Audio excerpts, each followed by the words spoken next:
Time to get the news from the eNCA Money Desk. Rupiwa Madzena joining me in studio. Hi, Rupiwa. So this is good news from Coca-Cola. They are growing their employee empowerment scheme significantly, and this is such great news to hear, because times are really so very difficult. That's right, Sal. It is very good news because it gives the employees an active role in the running of the company. But Coca-Cola has had a history of investing in Southern Africa quite significantly, and this is just another positive move. So as we were just saying there, the soft drinks giant will sell about 10% of its local bottling unit to its black employees in an empowerment deal. The agreement with the Department of Trade and Industry raises the company's black ownership to 20%. Coca-Cola is also collaborating with its sugar suppliers to increase the volume of sugar procured from black farmers. The agreement will see the two worker representatives sitting on the company's board. Coca-Cola Beverages South Africa's MD says empowerment deals such as this one are as real as it gets. It's not just the financial benefit that the employees get, but it's the fact that employees would have representation in the board of the business. And for me, it's quite a critical milestone that we are able to do that.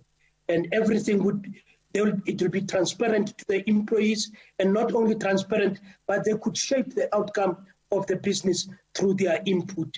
And for me, that is where real empowerment comes from. At the same time, the Trade and Industry Minister Ibrahim Patel says Coca-Cola's 240 million rand set aside for local procurement supports the country's localization drive. He also says the updated scheme will make workers active decision makers in the company. Who are directly involved in production become the co-beneficiaries of the successes of the company.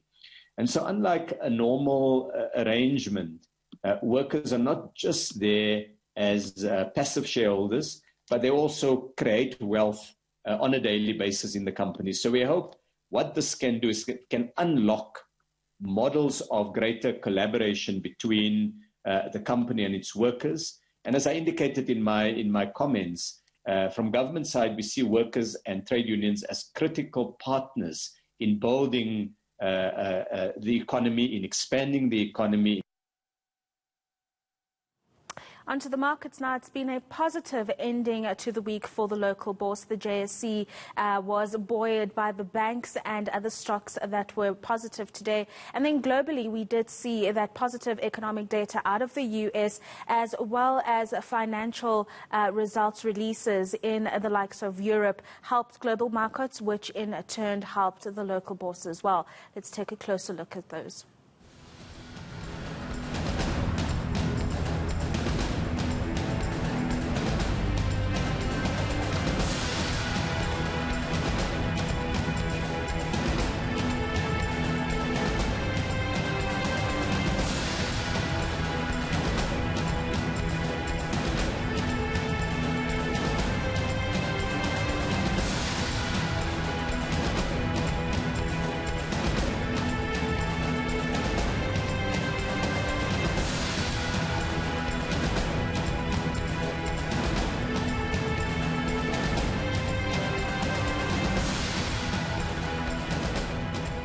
Let's break down those numbers now with Martin Smith from eNCA Capital. Martin, as always, thank you for your time on this cloudy Friday. Lots of company trading updates coming out locally today, and I want to try to get through as many as I can. Let's start with eNCA. They released their trading update. A little bit of good news, a little bit of bad news. The good comes from the fact that as the second wave began to subside, they could take on other procedures apart from COVID-19 patients. Yeah, so the share was up nicely on the back of this update, and I think we need to look at two things. One, you had the quarter-on-quarter numbers, and then you also had the year-on-year numbers. So the quarter-on-quarter numbers looked really good, showed an uptick in terms of profitability, revenue, and activity, and I think that's what the market really liked. Was it looks like you might see a little bit of a bottoming from a kind of pandemic-type perspective, but the year-on-year numbers were still down. So very similar to what we saw at Netcare and at Life Healthcare and Mediclinic. So overall, a bit of positivity. Hopefully things are starting to turn a corner because as you can think, or as you know, elective surgeries will start to happen as people get less and less afraid of hospitals, essentially, in terms of COVID and patients and things like that there. So a little bit of good, a little bit of bad, like you said. It's quite difficult to forecast the level of activity in the hospitals given the pandemic and how things are going to roll out. So, yeah, one to watch. Yeah, one company that had a lot of good, Martin, almost made one fall off their chair after reading this, is Sibanye, saying that their annual profit will be up to 29.9 billion rand. I mean, what do they say are some of the main drivers here? I suppose one of the good things here is the price of commodities that we've seen over the last few months, hey? No, absolutely brilliant results out of the business. And I think it's largely driven by the prices in precious metals. So if you look at it, the PGM basket was up 83% on average for 2020, while gold was up an average of 43% during that time. So that's really, really positive for them. And if you look at the kind of track that they're on, they're looking to make around 19 Rand for 2021 if spot prices stay where they are. And to put that into perspective, they're looking to make around 10 Rand 50 to 11 Rand on the back of this trading statement for 2020 versus a loss of 40 cents in 2019. So very, very positive. Commodity prices are absolutely brilliant for them at these levels. And their balance sheet is also in good shape. So I think we'll see a little bit more detail on that when the results actually come out. So the business is in good shape.